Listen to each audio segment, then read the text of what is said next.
Well, that was amazing. Inspiring, incredible. And I feel honored to have an opportunity to play a small role.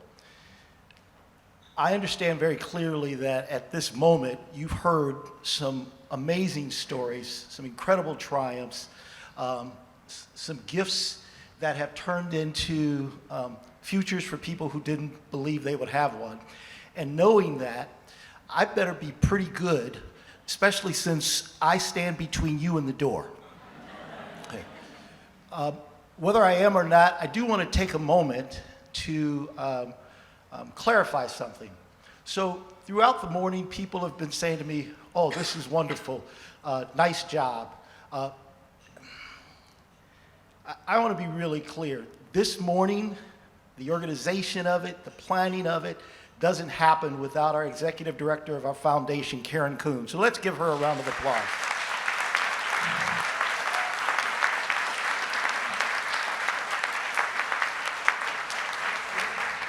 And I have the great honor and pleasure of working with her and some incredible staff members from our institutional advancement staff. I also know that there's about 12 foundation board members in the room. You guys didn't stand up, but I see you. I know you're here. And I also understand your volunteer work makes a big difference. I want to share a person's name with you because this person has something in common with each one of you. The name is Jan Baumgartner. Now, most of you are like, no historic, relevance. What's the big deal? Remember the name. I'm going to tell you a quick story, and then we will wrap up. Most of you who have heard me speak before know I'm one of 11. I have 10 brothers and sisters. And so the idea of going to college and having my parents pay for it wasn't an option. And I was the first one that was interested in going to college.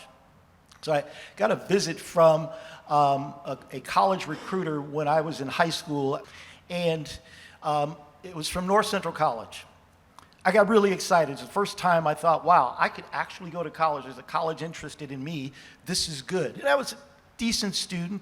I had some accolades, but nobody was going to give me a big scholarship to pay for everything, and it wasn't coming from home. And I made a deal with my dad that if I could come up with the first semester and he could pay for the second semester, that maybe that would be a deal and we could figure it out and I could go to college. And he added a caveat. He said, well, you have to find money for your books too. So if you can find money for your books and you can come up with one semester, I'll pay for the second semester. But that's all I can do for you, Walter. It's all. For 4 years, that's all I'm going to be able to do. Fine. So that summer, I worked a full-time job. I did double shifts. I took up a part-time job because I really, really thought this could happen. But I only saved enough money to pay for one semester, and the deal was one semester in books. I didn't have the money for books. So that kind of meant that dream was going to be deferred. So I just kind of left myself with the understanding I'm going to be working. I'll work hard like my dad, but college may or may not be an option. I'll never forget this. The Thursday before classes were supposed to start at North Central College, I got a call from Jan Baumgartner.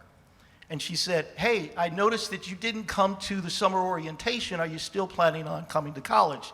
I said, I want to, but I don't have enough money for books, so it looks like I'm going to have to put it off. And she said, well, we have book scholarships. Great. Hung up the phone. Dad got home from work. Dad, I got money for books. You do? Yeah, they got scholarships. She didn't say I could have the scholarship. So I pack up, get ready to go. This is Thursday. My dad takes me up to North Central College, drops me off on a Sunday. I start freshman orientation that weekend. No, it was Saturday. I go through freshman orientation. I start classes on Monday. I applied for the scholarship that Monday. I got the book scholarship. Okay. Wait. I had seen Jan off and on over the years, and after having a short and pretty successful stint in private industry, I decided to go back and become a college admissions counselor. And so I worked for 20 years in higher education, most of that, well, part of that as a college admission counselor, recruiting kids from inner city Chicago, rural Michigan, and Indiana, and Ohio, from families who these kids were going to be first generation, from places where the only option they had was to go to work. And I would show up and say, yeah, you can do it, you can do it. And these kids would come, and I'd find scholarship money for them from donors like you in the room. Fast forward 40 plus years, those kids, those 18-year-olds, are now doctors and lawyers and business executives and great moms and dads. And some of them are now grandparents, because some of them are in their 50s. 3 weeks ago, I ran into Jan Baumgartner at an alumni event at North Central College. And I now had this lens that I could view my life through, and the impact that I had had through the grace of God on the individuals around me. And so I decided at that moment to go up to the table that she was sitting at under the tent, and I said, hey, Jan, hey, Walter. Her husband's sitting there with her. I said, I want to tell you something. I don't know if you ever remember this. You remember you called me on a Thursday to talk to me about whether or not I was coming to college? And she just kind of looked at me, looked at her husband, was like, not really. I don't remember. I said, yeah, you called me up, and you said, hey, are you still coming to North Central? And I said, no, I'm not sure if I'm going to be able to come because I don't have money for books. And you said to me, there's scholarship money for books. And I decided, yeah, I told my dad I got a scholarship, and he believed me, and I came to North Central and wound up with the scholarship. And I said, what you need to know is you changed my life. But I got to tell you something that's more important than that. And this is how you all, you donors, and the individuals receiving scholarships, and what's going to happen in your life moving forward is compared to Jan Baumgartner. I said to her, I said, it wasn't that you changed my life. 6 of my younger brothers and sisters wound up going to college and graduating because their older brother got a chance to go. And I got a chance to interact with hundreds of kids who didn't think college was an option. And because I had a chance to interact with them and find scholarships for them, they now have kids in college and came from places where college wasn't an option. I said, Jan, you didn't change just my life. You changed hundreds of lives. And she was sitting there shaking, and her husband grabbed her, and she starts bawling, and I didn't expect that. I just wanted her to know what the impact really was, and she's just crying and shaking, and her husband says to me, the hairs are standing up on my arms, and I've got goosebumps.